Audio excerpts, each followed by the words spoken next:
We have heard of wars and rumors of wars. Calamities are increasing, the so-called climate, environmental issue. We have seen wickedness increasing at a pace we have never witnessed before.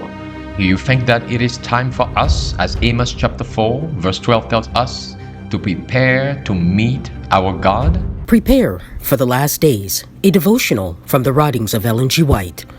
An enemy has done this. And he said unto them, An enemy has done this. The servant said unto him, Wilt thou then that we go and gather them up? Matthew 13 verse 28. The church of Christ on earth will be imperfect, but God does not destroy his church because of its imperfection.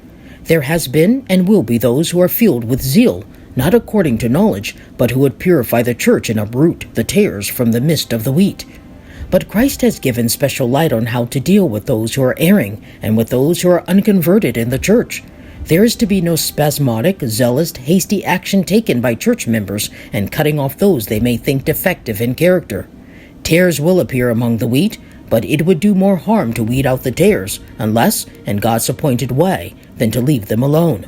While the Lord brings into the church those who are truly converted, Satan at the same time brings persons who are not converted into his fellowship. While Christ is sowing the good seed, Satan is sowing the tares. There are two opposing influences continually exerted on the members of the church. One influence is working for the purification of the church, and the other for the corrupting of the people of God. We are not to say what constitutes the wheat and what the tares. The time of harvest will fully determine the character of the two classes specified under the figure of the tares and of the wheat. The work of separation is given to the angels of God, and not committed into the hands of any man. Although there are evils existing in the church and will be unto the end of the world, the church in these last days is to be the light of the world that is polluted and demoralized by sin. The church, enfeebled and defective, needing to be reproved, warned, and counseled, is the only object upon earth upon which Christ bestows his supreme regard.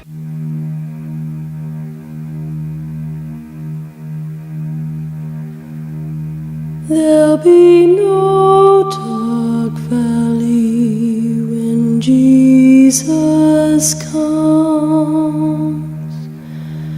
There'll be no dark valley when Jesus comes. There'll be no dark valley when Jesus comes. Together his loved ones home.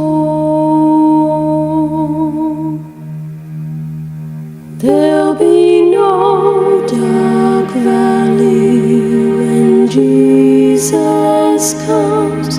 There'll be no dark valley when Jesus comes. There'll be no dark valley when Jesus comes. Together his loved ones home. Together his loved ones home. Together his loved ones home. There'll be no dark valley when Jesus comes. Together his loved ones home.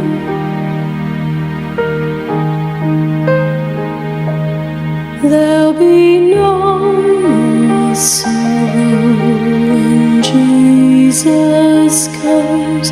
There'll be no more sorrow when Jesus comes.